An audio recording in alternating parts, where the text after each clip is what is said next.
Billionaire tormented his sick wife after her death.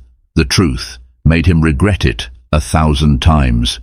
Prepare to witness a tale of unthinkable cruelty, secrets, and a regret so profound it shatters a hardened heart. This is the story of Tristan Rutherford, a powerful billionaire driven by pride and ambition, who mistook his wife's frailty for weakness and deception. Eleanor Rutherford, gentle, dutiful, and gravely ill, fought for her husband's love until her final breath. Only after her passing did the horrifying truth of her condition come to light, plunging Tristan into a remorse no wealth could alleviate. Brace yourself for a drama of betrayal, love, and gut-wrenching regret that will linger long after the final word is spoken. Tristan Rutherford came from a line of self-made magnates, each generation seemingly more determined and ruthless than the last. His grandfather, Abraham Rutherford, had founded Rutherford Industries in the 1950s, a modest logging company that became a sprawling empire of timber, real estate, and later high-tech ventures. By the time Tristan inherited the mantle of CEO, the company was valued at over $5 billion.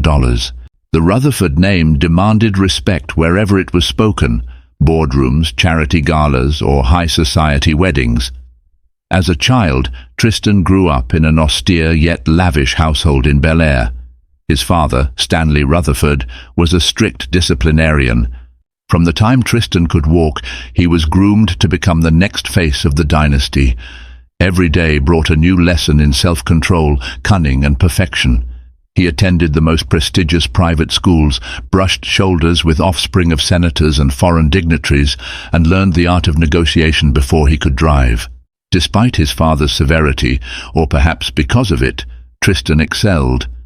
As a teenager, he absorbed everything taught to him: stocks, property development, philanthropic strategy, and corporate governance. By the time he was 25, he'd become the youngest board member in Rutherford history. Yet beneath his refined exterior simmered an intensity that bordered on cruelty. He despised weakness, distrusted vulnerability, and believed wholeheartedly that any show of fragility in another person was either an act of manipulation or a sign of moral failure. When Tristan first met Eleanor Hayes, she was the polar opposite of everything he expected in a partner.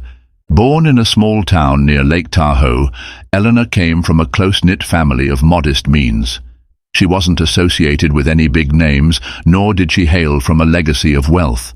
Instead, she possessed a warm, nurturing spirit that radiated from her kind eyes and gentle smile.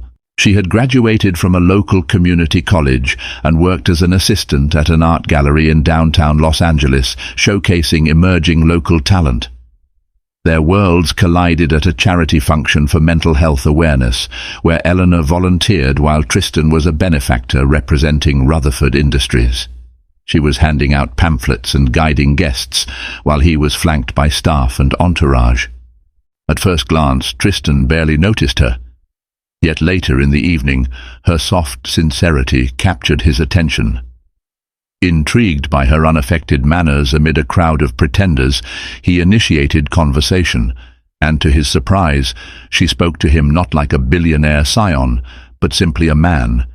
A whirlwind courtship followed. Tristan was fascinated by Eleanor's simplicity and the way she found joy in small things: a sunset by the beach, a cozy bookstore, the laughter of children. She seemed unpretentious, content in her own skin. For her part, Eleanor was entranced by Tristan's intelligence, his commanding presence, and his unwavering determination. Within 6 months, he proposed on a yacht off the coast of Santa Monica, showering her with a diamond ring that sparkled like the city lights. To outsiders, their marriage looked like a fairy tale. Poor girl marries handsome, wealthy heir. But little did they know that under the gilded veneer, Tristan's scorn for human frailty and his relentless pursuit of control would turn this dream into a nightmare. Over time, Eleanor's gentle nature would be tested to a breaking point, all hidden behind the walls of the Rutherford mansion and carefully shielded by Tristan's power. Eleanor initially found herself in awe of the Bel Air mansion, a sprawling estate that felt more like a museum than a home. Gilded frames of Rutherford ancestors hung in the marble entryway, their austere faces looking down with silent judgment. The grand piano in the sitting room, an heirloom from Tristan's grandmother, was a centerpiece for gala evenings and holiday gatherings. Every inch of the house gleamed with wealth, but somehow lacked the warmth Eleanor associated with a loving home. At first, Tristan doted on her, lavishing gifts and attention. He introduced her to influential figures, CEOs, ambassadors, and Hollywood producers. He thrilled at the idea of parading his new wife in designer gowns at charity auctions and plush galas. She was his trophy, a testament to his discerning taste and success. Yet behind his outward displays of devotion, a subtle tension pervaded their everyday life. Eleanor noticed that Tristan hated the sight of weakness. Whenever she mentioned feeling tired or unwell, common occurrences as she had a sensitive constitution, he would narrow his eyes, his jaw tightening. She tried to brush it off, telling herself he was merely concerned. But in truth, Tristan could not fathom how someone who had every luxury imaginable could possibly be fragile. He offered solutions like personal trainers, private chefs, and the best physicians money could buy, believing any complaint should be swiftly solved through resources. In the privacy of the mansion, Tristan's moods could swing unpredictably. If a business deal soured or a competitor outmaneuvered him, he would vent by berating the household staff or shutting himself away in his study for days. Eleanor attempted to console him, offering gentle reassurances, but he often dismissed her concerns as naive. "You wouldn't understand the pressures I face," he would snap, eyes blazing with pent-up fury. Confused and hurt, she learned to retreat, carefully gauging his temperament before speaking. Over the next year, signs of Eleanor's declining health grew more pronounced. She tired easily, suffered from headaches, and sometimes experienced sharp pains that left her breathless. Tristan's reaction was always the same: call the top specialists, run the best medical tests, and expect immediate recovery. When repeated scans showed no conclusive diagnosis, he concluded she must be exaggerating. After all, how could a full team of renowned doctors find nothing? A cold distance settled between them. Eleanor felt isolated in the labyrinthine estate, with only the staff for company while Tristan jetted off to New York or London for corporate matters. She tried to immerse herself in charitable work, focusing on children's art programs.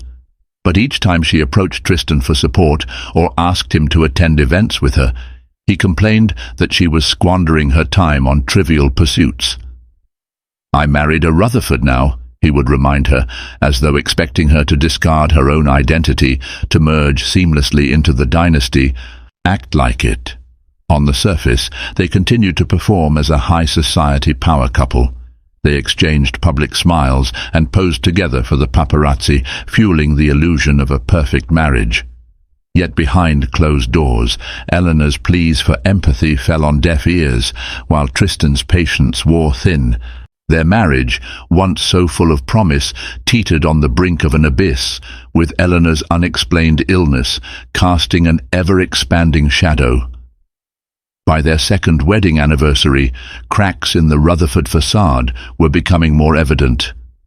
Tristan's father, Stanley, had passed away unexpectedly, leaving the entire empire firmly in Tristan's hands. While this gave him unprecedented authority, it also magnified his existing sense of pressure. Driven to surpass his father's legacy, he bulldozed through business negotiations and corporate reforms. For Eleanor, his rise in power meant further neglect. He was rarely home, and when he was, he found fault in everything, from how she arranged dinner parties to the slightest oversight by their household staff. Any mention of her ongoing fatigue or new bouts of dizziness was met with scorn.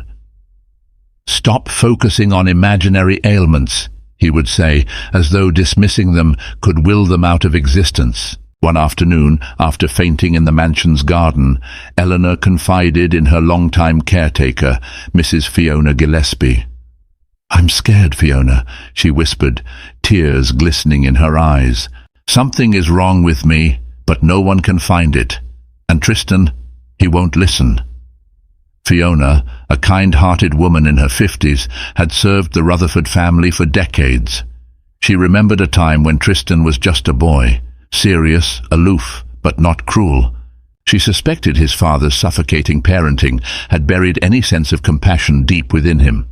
Gently taking Eleanor's hand, she murmured, "We'll find a way, Mrs. Rutherford. Let me try reaching out to a friend of mine, a Dr. Samantha Lee at Redwood Hospital in Long Beach. She's an expert in rare conditions." Desperate for answers, Eleanor agreed. She began sneaking out of the mansion under various pretexts, visiting relatives, going on shopping trips, when in reality she was being quietly examined by Dr. Lee. The tests were exhaustive. Multiple blood panels, genetic screenings, neurological exams, all performed discreetly to avoid raising Tristan's suspicion. During this period, an odd sense of guilt haunted Eleanor. She was going behind her husband's back for medical care, something he could easily afford, all because he refused to believe in her condition. Whenever Tristan noticed she was out, he either didn't ask or grumbled about her wasting money on useless errands. Still, she feared if he discovered these secret visits, his temper might flare beyond control. Meanwhile, Dr. Lee's findings began pointing to a grave possibility. Early markers suggested an autoimmune disorder that could be both debilitating and life-threatening if left untreated. The doctor recommended further hospitalization for specialized tests and immediate therapy. But how could Eleanor check into a hospital without her husband's approval, especially one so convinced she was faking or exaggerating? Time began to slip through her fingers, each day bringing new waves of pain and exhaustion. Worse still, Tristan's demands grew, often culminating in searing confrontations whenever he perceived her as uncooperative or lacking in Rutherford spirit. The illusion of a perfect marriage they showed the public was a house of cards, trembling under the force of hidden truths. Eleanor found herself praying for a miracle, that Dr. Lee would identify the disorder and present an undeniable case to Tristan. Only a tangible, indisputable diagnosis could possibly break through his wall of denial. Yet behind that hope lurked fear. If the condition was confirmed, would Tristan even care? Would he allow her the treatment and rest she so desperately needed? Or would his contempt for weakness overtake him, driving him to cruelty she could scarcely imagine? Eleanor's secret consultations with Dr. Lee provided a faint glimmer of hope, but they also exacerbated the tension within her marriage. Each small lie or half-truth she told Tristan chipped away at her already fragile conscience. She would slump into bed after returning from the hospital, feeling the sting of betrayal against the man she once believed was her soulmate. Tristan, oblivious to the real nature of her absences, grew increasingly suspicious. He began to suspect an affair, especially when he saw text messages from unknown numbers, in reality Dr. Lee's personal line. Despite not having any concrete proof, his mind, conditioned to see the worst, latched onto the idea of infidelity. He demanded explanations for every hour unaccounted for. He even hired a private investigator, Damon Sullivan, instructing him to follow Eleanor and gather evidence of her secret rendezvous. Sullivan's updates baffled Tristan. He reported Eleanor visiting Redwood Hospital multiple times, sometimes meeting with Dr. Samantha Lee or waiting in the lobby. Although Sullivan found no sign of an affair, Tristan's anger only deepened. Why was she seeing doctors in secret, especially if the prior tests had shown nothing?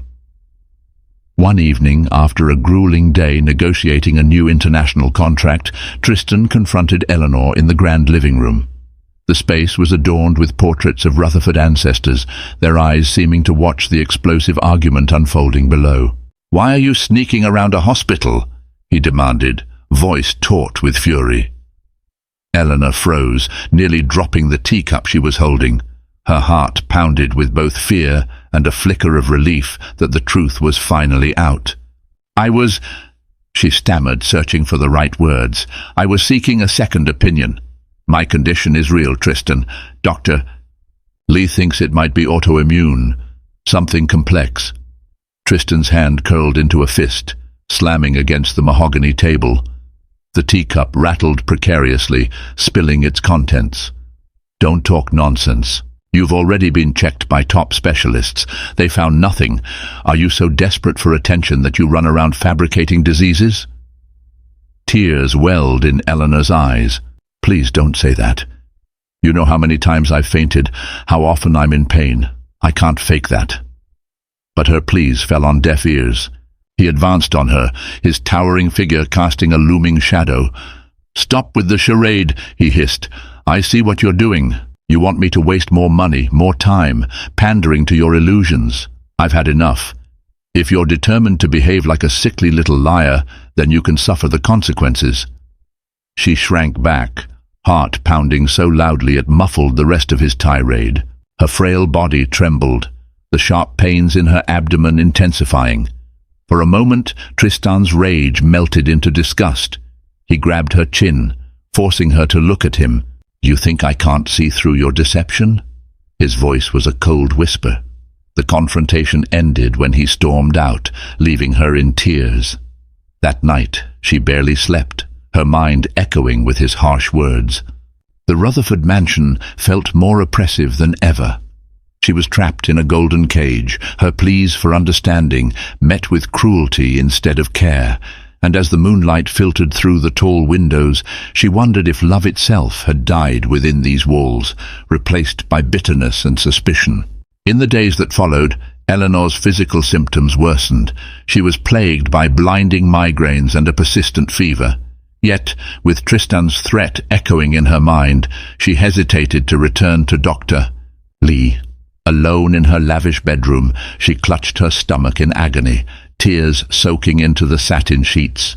No amount of wealth could quell the steady march of her illness. Sensing her distress, Fiona Gillespie took matters into her own hands. After overhearing another explosive argument, Fiona quietly reached out to Dr. Lee to arrange a house visit, disguised as a social call. Late one evening, when Tristan was away in New York, Dr. Lee arrived at the Rutherford mansion, escorted discreetly by Fiona. Under the pretense of discussing charitable work, Dr. Lee was ushered upstairs to Eleanor's suite. She gasped at the sight of Eleanor, her pale skin clammy and her eyes sunken with exhaustion. This was no mild condition. Eleanor's body was clearly under siege. After a quick check of vitals, Dr. Lee insisted on more robust tests. "We need to hospitalize you as soon as possible," she whispered, alarm evident in her tone. But Eleanor was terrified of Tristan's reaction. The last time she mentioned going for additional tests, he nearly shattered the family heirloom clock with his rage. "He'll never agree," she said weakly, her voice a faint quiver. Dr. Lee placed a comforting hand on her arm. "Eleanor, your life could be at stake. This is not optional. If we do not intervene, your condition could spiral quickly." Eleanor swallowed back tears. She realized she needed a plan, something to allow her to seek treatment without incurring Tristan's wrath. Fiona offered a solution, a charitable fundraiser in Long Beach that Eleanor could volunteer for, using it as a cover to slip away for a few days of examinations at Redwood Hospital. Despite the moral weight of deception, Eleanor consented. She reasoned that Tristan had left her no choice. His cruelty was forcing her to lie just to survive. Over the next week, Fiona meticulously helped Eleanor prepare. She packed essentials into an inconspicuous suitcase, arranged for discreet transport, and confirmed with Dr. Lee the specific tests they'd be running. Meanwhile, Tristan remained distracted by a high-stakes acquisition, paying little attention to his wife's comings and goings. On a Sunday morning, Eleanor feigned an early departure for the charity event. With a heavy heart, she prayed Tristan wouldn't question the details. His only acknowledgement was a curt nod. He was far more engrossed in phone calls with bankers and attorneys planning a takeover of a rival corporation. Thus, Eleanor left the mansion, not for a charity event, but for Redwood Hospital, terrified of the diagnosis that might await her, yet determined to find a chance at healing. In that moment, her marriage to Tristan felt more distant than ever. She was embarking on a journey toward truth, uncertain if it would lead to salvation or deeper anguish. But one thing was certain. She could no longer remain silent or passive in the face of her deteriorating health and her husband's unyielding cruelty. At Redwood Hospital in Long Beach, Dr. Samantha Lee wasted no time. She admitted Eleanor under an alias, Elena Hayes, to ensure privacy. A battery of specialists was convened, rheumatologists, immunologists, and neurologists. Over the course of 3 days, they performed complex scans, blood tests, and organ function analyses. What they discovered was sobering. Eleanor's body was fighting itself. Early-stage lupus, or a similarly aggressive autoimmune disorder, was ravaging her organs. Every new test unveiled a fresh area of concern. Dr. Lee explained that if caught early, such conditions could be managed with medication and lifestyle adjustments, but delaying treatment could prove fatal. While Fiona assisted and comforted Eleanor at the hospital, Tristan remained blissfully ignorant in Bel Air until he found a bill from Redwood Hospital that mistakenly arrived at his office. The itemized statement bore the name Elena Hayes, but the corresponding details, dates, tests, and an associated phone number sent alarm bells ringing in Tristan's mind. Sensing deception, he immediately contacted Redwood Hospital, feigning concern as a family member who suspected identity fraud. The hospital staff refused to divulge information over the phone. Furious, Tristan demanded Damon Sullivan investigate. Within hours, Sullivan confirmed that Elena Hayes was indeed Eleanor Rutherford. The betrayal ignited a rage Tristan hadn't known he was capable of. His own wife had orchestrated a multi-day hospital stay behind his back. Seething with anger, he impulsively cancelled all his engagements and drove straight to Redwood Hospital. By the time he arrived, the doctors had already begun a vital course of immunosuppressive therapy to stabilize Eleanor. When Tristan burst into her private room, Dr. Lee was in the midst of adjusting an IV drip. "Get away from her," Tristan growled, shoving the IV stand aside. Dr. Lee stood her ground, hands raised in a placating gesture. Before either could say anything, Eleanor, pale and trembling, glanced at Tristan with a mixture of dread and yearning for understanding. "Tristan," she began weakly, "I was trying to tell you—" He cut her off, voice shaking with fury. "You dare lie to me? Behind my back, you come to this hospital, after all the specialists I hired told you nothing was wrong. Were you waiting for a bigger, more sensational diagnosis to feed your drama?" Dr. Lee interjected, explaining the severity of the tests and the fragile state of Eleanor's health. But Tristan refused to listen, hurling accusations of falsified records, insurance scams, and emotional manipulation. He threatened to have Dr. Lee's license investigated, to sue Redwood Hospital for fraudulent practices. Eleanor tried to rise from her bed, hands shaking. "Please, listen to her. His voice cracked like a whip. "I will not indulge your theatrics anymore. You're coming home." Despite Dr. Lee's protests about the dangers of leaving mid-treatment, Tristan commanded the staff to disconnect the IV. As security arrived to handle the commotion, Dr. Lee had no choice but to acquiesce. She could only watch helplessly as Tristan all but dragged Eleanor out of the hospital, ignoring her pleas that she needed further care. Across the parking lot, stunned onlookers watched as a wealthy, suited man forced a frail woman into a waiting town car, slamming the door behind him. Under that bright California sun, the image of Tristan's seething anger contrasted starkly with Eleanor's desperate tears. And in that moment, any illusions that their marriage could be salvaged began to dissolve like vapor, leaving behind a quiet, terrifying desperation. The ride back to Bel Air was a crucible of silent tension. Eleanor, barely able to sit upright, tried to speak through her labored breathing, but Tristan sat as rigid as a statue. His jaw twitched, and his eyes fixed on the passing scenery, unwilling to acknowledge the person whose suffering he dismissed as deceit.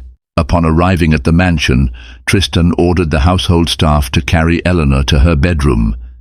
He then locked the bedroom door from the outside, proclaiming she needed rest and wouldn't be allowed to wander off to feed her delusions. He forbade any staff, including Fiona, from administering medication without his authorization. Fearful of losing their livelihood, the staff complied, though some exchanged troubled glances. From her bed, Eleanor felt her body weakening further, the discontinuation of hospital treatment already taking its toll. She winced with every breath, her joints aching. Feverish chills coursed through her. Without her prescribed immunosuppressants, the disease had free rein. Yet Tristan refused to hear any pleas about medical care. Each time Fiona tried broaching the subject, he brushed her off, labeling Eleanor's condition as yet another manipulation. To maintain the pretense of normalcy, Tristan continued attending social gatherings and business meetings. At charity galas, he smiled for cameras, spinning a tale that Eleanor was visiting family upstate. Behind the mansion's walls, however, he issued strict orders. No one was to disturb Mrs. Rutherford except to bring meals and check vitals, pending his explicit instructions. Fiona tried in vain to smuggle in medication, but the security detail checked all incoming packages. She sneaked into Eleanor's room late at night, bringing cold compresses and herbal teas. Though these provided minimal relief, Eleanor's condition grew dire. Her skin broke out in painful rashes, and her fever soared high enough to blur her vision. On one particularly harrowing night, she vomited blood, prompting Fiona to call for help. But Tristan, awakened by the noise, denied an ambulance and insisted that in-house medical staff handle it, loyal staff who obeyed him completely and who lacked the expertise to diagnose or treat such a complex illness. A suffocating darkness descended on the Rutherford mansion. Before his death, Stanley Rutherford used to say, "Power can do great things, but it can also blind you." It seemed Tristan had fully embraced the blinding aspect, convinced he was in the right. Each time he saw Eleanor, frail and feverish, it only fueled his twisted sense of betrayal, as if her suffering was a ploy to undermine his authority or tarnish his image. In her most lucid moments, Eleanor wrote letters to her parents in Lake Tahoe, letters to Dr. Lee, letters to Tristan. She poured out her anguish, her apologies for lying, and her desperation for understanding. But none of these letters left her room. She was essentially a prisoner, barred from communication with the outside world.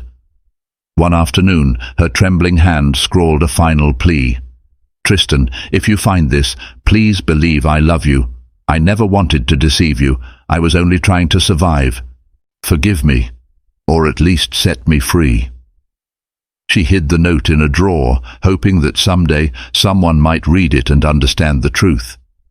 Little did she know how little time she had left, and how profound her husband's remorse would eventually become once that truth was laid bare. When Fiona realized Eleanor's life was in immediate danger, her conscience screamed that she could no longer stand idly by. Despite fearing Tristan's wrath and the potential ruin of her own livelihood, she resolved to save the woman she'd come to love like a daughter. She gathered her courage and, late one night, slipped out of the mansion to meet Dr. Lee in secret. They convened in a dimly lit coffee shop near Mulholland Drive, both wearing hooded jackets to avoid recognition. Dr. Lee, ashen-faced, listened as Fiona recounted Eleanor's deteriorating condition. "She's spitting blood, running a high fever day and night, and can barely keep down water," Fiona whispered urgently. "She'll die if we don't do something." Dr. Lee's eyes were filled with both anger and concern. "Tristan Rutherford's power is immense. He's threatened to ruin my career before, but there's no question. Eleanor needs immediate hospitalization." She paused, scanning Fiona's tired face. "Have you considered contacting her family?" Fiona hesitated. Eleanor's parents were humble folks in Lake Tahoe, likely no match for the Rutherford juggernaut. Yet Dr. Lee insisted that bringing them into the picture might be the only way. With a heavy heart, Fiona agreed. The following morning, under the guise of running errands, she made a call to the Hayes family. 2 days later, Mary Hayes, Eleanor's mother, and Peter Hayes, her father, arrived in Los Angeles, hearts pounding with trepidation. They went straight to Redwood Hospital, where Dr. Lee explained Eleanor's condition and the disturbing circumstances of her forced removal. Outraged and terrified, Mary and Peter sought legal counsel from Carla Montoya, a well-known attorney specializing in domestic abuse and medical negligence cases. Montoya immediately filed an emergency order with Judge Clarence Brinkley, requesting a mandatory medical evaluation for Eleanor Rutherford. News of the legal action hit Tristan like a thunderbolt. One moment he was in a board meeting discussing a multi-million-dollar expansion. The next, he received a court summons, demanding he bring Eleanor before a neutral medical panel. Furious at the audacity, he stormed home, only to find Mary and Peter Hayes, accompanied by Fiona, standing at his front door with a court-issued document. "You have no right to barge into my home," Tristan seethed, brandishing the summons with contempt. Mary, tears brimming in her eyes, shot back. "She is our daughter.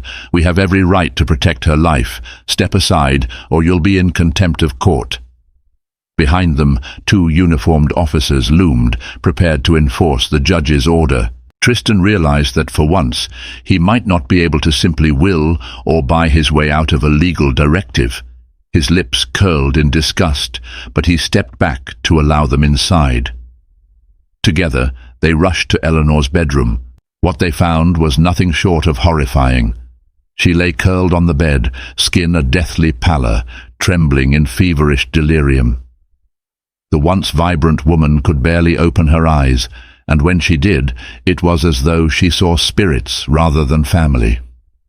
Mary Hayes collapsed beside her daughter, weeping openly.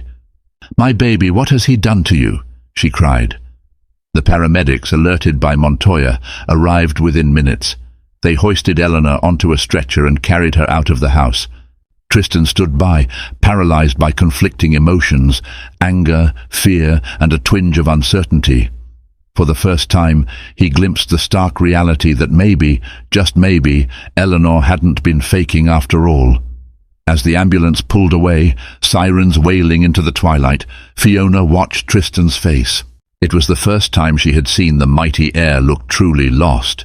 Yet whether his conscience would awaken or retreat back into cold denial remained to be seen. Eleanor was rushed to Redwood Hospital's critical care unit, where Dr. Lee and her team sprang into action.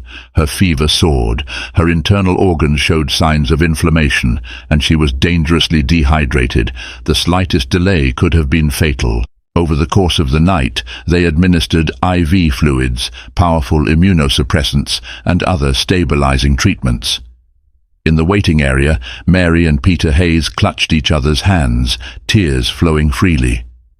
Fiona stood nearby, silent and guilt-ridden, feeling she hadn't done enough sooner. Carla Montoya stepped outside to take frantic calls from the press. News of a prominent billionaire's wife being forcibly removed from critical care had already leaked, thanks to a hospital staffer with connections in local media. Tristan arrived later, maintaining a hostile demeanor. He was accompanied by Damon Sullivan, who tried to deflect the media's prying questions. Montoya confronted him immediately, brandishing a restraining order that limited Tristan's direct contact with Eleanor unless approved by a medical professional. Seething, Tristan complied, leaning against a corridor wall, arms folded across his chest. Through the small glass panel on the ICU door, he could see Dr.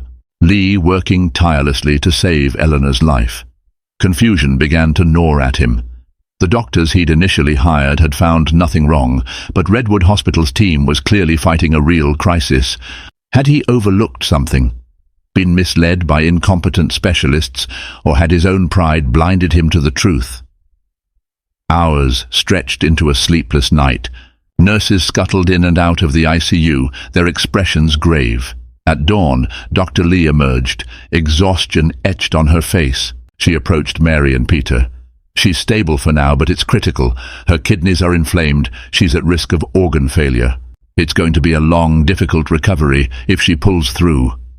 Mary collapsed into Peter's arms, sobbing with relief mixed with terror. Fiona whispered a silent prayer. Tristan, however, stood rooted in place, eyes locked on Dr. Lee. He wanted details, an explanation, something that would help him reconcile his narrative of a manipulative wife with the stark medical reality. "Doctor." Lee, sensing his conflict, offered a curt summary. Eleanor has an autoimmune disorder, similar to lupus. It's extremely serious. The stress she's been under only exacerbated it. If this had continued untreated, she would have died in that mansion.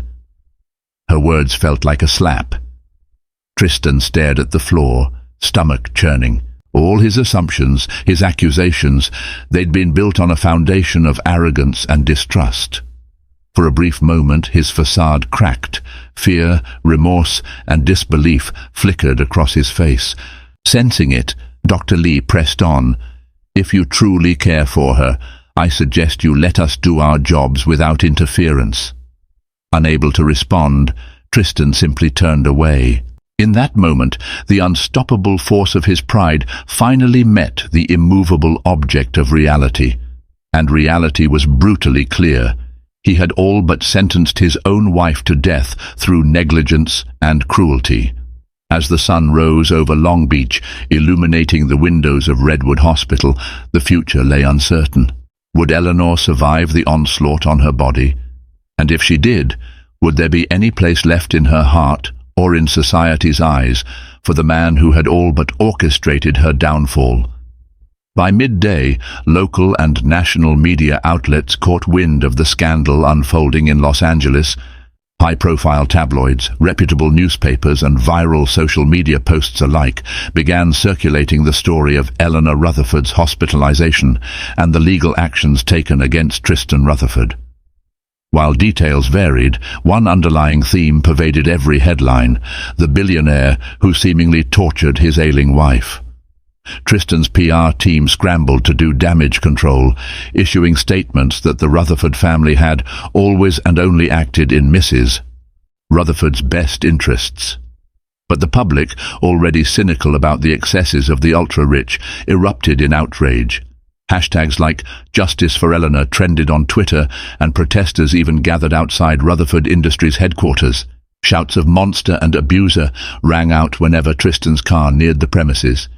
For a man accustomed to admiration and submission, the sudden public condemnation was a jarring blow.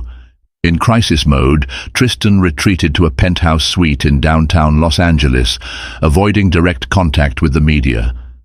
Damon Sullivan advised him to maintain a low profile while they considered a legal and PR strategy.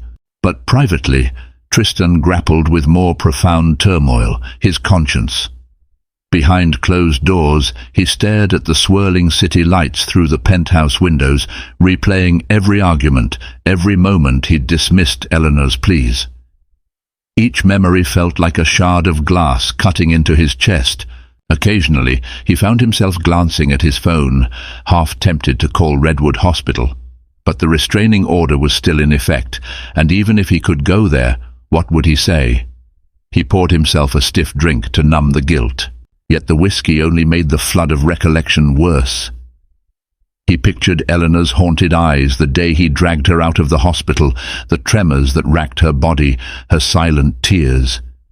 How had he, a man so lauded for intellect and leadership, been so blind? Meanwhile, Redwood Hospital teemed with reporters trying to catch a glimpse of Eleanor's condition. Dr. Lee firmly enforced confidentiality, refusing to divulge information to anyone not on the approved list. Fiona and the Hayes family took turns at Eleanor's bedside, praying for improvement. Each day brought small increments of hope. Her fever inched down, her organ function stabilized bit by bit. Yet the battle was far from won, and the medications had harrowing side effects. Carla Montoya recognized a massive lawsuit in the making. She compiled medical records, testimonies from staff, and details of Tristan's controlling behavior. The Rutherford legal team threatened countersuits and defamation claims, but Montoya was unyielding. Her goal, ensure that if Eleanor survived, she would have the means to break free from her husband's power, both financially and emotionally. In the midst of the upheaval, Tristan received a single text message from an unknown number. It read simply, "I hope you realize what you've done." He suspected it might be from someone close to Eleanor, perhaps a family member or one of the outraged staff. Yet the message cut deep, echoing his own self-condemnation. For the first time in his life, Tristan Rutherford felt powerless, not because of a failed business deal, but because he had betrayed the most fundamental human duty to protect those we love. 2 weeks after Eleanor was admitted, her condition finally turned a corner. The immunosuppressive therapy began taming the autoimmune attacks on her organs. Although she remained weak, drifting in and out of consciousness, the medical staff could see glimmers of progress. Dr. Lee cautiously used the word stable, much to the relief of Mary and Peter Hayes. Fiona visited daily, holding Eleanor's hand during the moments she was awake. The once bright and cheerful woman now bore the marks of a harrowing ordeal, her cheeks sunken, her hands trembling, and her voice barely a whisper. Yet in her eyes there still lived a gentle spirit, albeit tinged with deep sadness.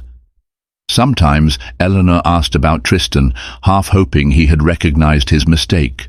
But each time, Mary's lips pressed into a thin line, and Peter shook his head grimly.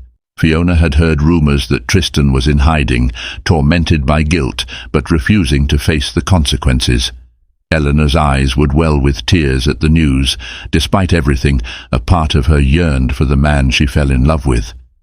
Carla Montoya arrived one afternoon with legal documents, gently explaining the path forward. If Eleanor chose, she could file for divorce under grounds of abuse and medical neglect. There was also a strong possibility of criminal charges against Tristan, given the severity of her condition and the evidence of his preventing proper care. Eleanor listened, her grip on the bed railing tightening. She recalled the promise she made on her wedding day, the vow to stand by him in sickness and in health. Yet how could she remain loyal to a man who nearly killed her through negligence and cruelty? The emotional war raged within her. Eventually, she looked down at her frail hands. "I need time," she whispered. Montoya nodded, promising that any legal action would be on Eleanor's terms. Meanwhile, a well-intentioned nurse let slip to the media that Eleanor was regaining consciousness. This sparked a fresh wave of reports. Public sentiment, already on her side, grew even more vehement, demanding justice. Tristan's business associates began pressuring him to make a statement or risk fracturing important partnerships. Facing a meltdown of his corporate empire, Tristan finally emerged from seclusion. One evening, wearing a baseball cap and dark glasses, he visited Redwood Hospital. The security guard recognized him instantly, but allowed him entry, accompanied by staff under strict orders to keep him away from Eleanor's ICU room unless she permitted a visit. Through the glass walls, Tristan saw her lying in bed, an oxygen tube in her nose, eyes closed in a restless sleep. Emotions he'd long buried, love, fear, remorse, surged to the surface. He spoke with Dr. Lee, swallowing his pride to ask for updates. She told him Eleanor's life was no longer in immediate danger, but cautioned that her road to recovery would be long and uncertain. "She's stable, but fragile, Doctor," Lee said firmly, her tone cool. "The emotional trauma might take even longer to heal, if it ever does." Tristan closed his eyes, grief washing over him like an undertow. Words failed him. For all his wealth, he couldn't buy back lost trust or undo the torment he'd inflicted. He left the hospital without seeing Eleanor face to face, consumed by the realization that his cruelty had left a scar that might never fade. As weeks passed, Eleanor clung to life with quiet determination. Physical therapy sessions and constant medication took their toll, but each day she regained a fraction more of her former self. Her parents, Fiona and Dr. Lee, provided unwavering support. Carla Montoya filed preliminary legal actions, ensuring Tristan couldn't approach Eleanor without her consent, and restricting his access to the Rutherford estate's shared assets until a formal hearing. The media storm raged on, placing immense pressure on Tristan to address the public. Some shareholders in Rutherford Industries demanded his resignation, citing the company's plummeting stock prices and boycotts. In a desperate bid to salvage his reputation, Tristan decided to hold a press conference, proclaiming his commitment to supporting Eleanor's recovery. It was a hollow gesture, overshadowed by glaring questions about his role in her suffering. One evening, Tristan received an unexpected text from a hospital staffer. "Eleanor is awake and asking to see you." Heart pounding, he raced to Redwood Hospital, not certain if it was a mistake. Upon arrival, a nurse led him to a small private room. Inside, Eleanor sat in a wheelchair, looking out a window onto a courtyard garden. Her hair was thinner now, her complexion sallow, but there was a faint glow of determination in her eyes. Tristan approached slowly. She turned to look at him, tears immediately slipping down her cheeks. A charged silence ensued. Eventually, her voice emerged, trembling but resolute. "Why?" she asked. Words stuck in his throat. He tried to form an explanation, a defense, an apology. All that emerged was a strangled admission. I was blind. I didn't believe you were truly sick. I thought..." He paused, the weight of his folly crushing him. "I thought you were making it up." Eleanor's tears flowed freely now. "You could have killed me," she whispered, bitterness and sorrow intertwining. "I begged you to listen, but you only saw deceit." He sank to his knees beside her wheelchair, head bowed. "I'm so sorry," he choked out. "I don't expect forgiveness, but please, let me try to make it right. I'll support any treatment you need, any resources." She raised a trembling hand. "Stop," she said, pain etched into every syllable. "I'm not here to discuss money or resources. I only asked to see you because I needed closure." Tristan's heart hammered in his chest. He realized that, for once, his wealth meant nothing. The only thing that mattered was whether Eleanor could somehow reconcile his cruelty with her own capacity for forgiveness. But as he looked into her eyes, he saw more resolve than he'd ever known in her. "I'm filing for divorce," Eleanor said, voice trembling but firm. "I refuse to remain tied to the man who locked me in my own bedroom, dragged me from a hospital bed, and nearly destroyed me, physically and emotionally." His eyes widened with panic. "Please, Eleanor, don't say that. We can..." She cut him off, an unexpected spark in her gaze.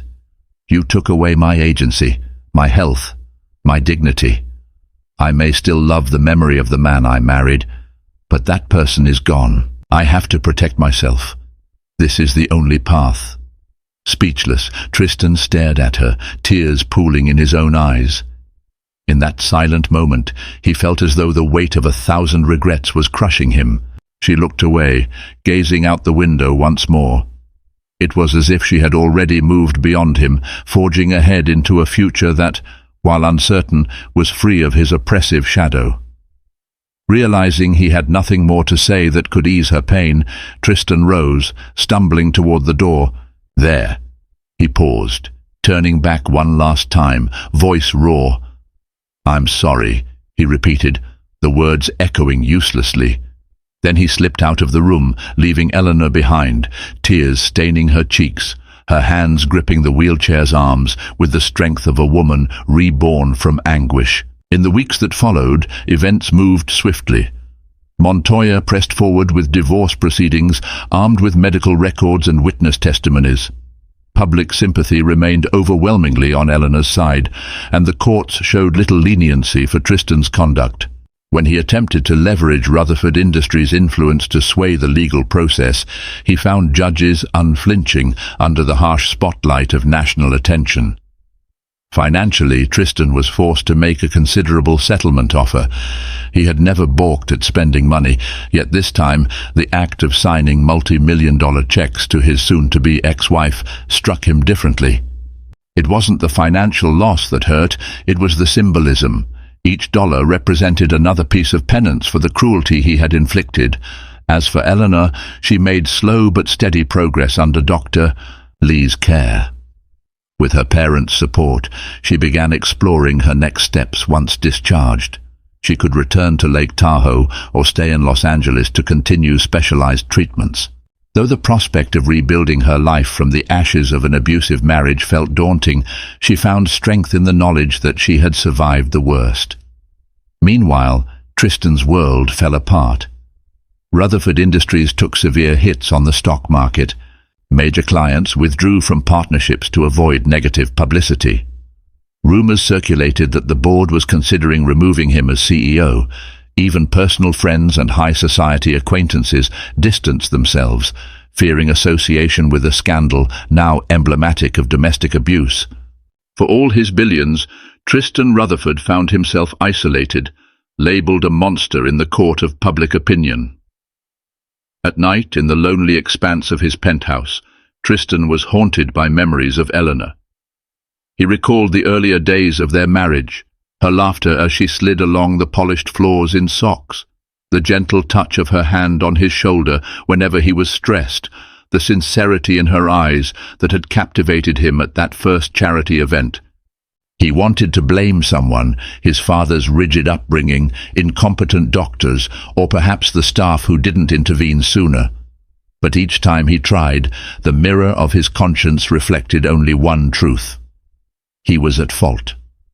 A particularly ruthless business competitor, sensing weakness, launched a takeover bid for Rutherford Industries.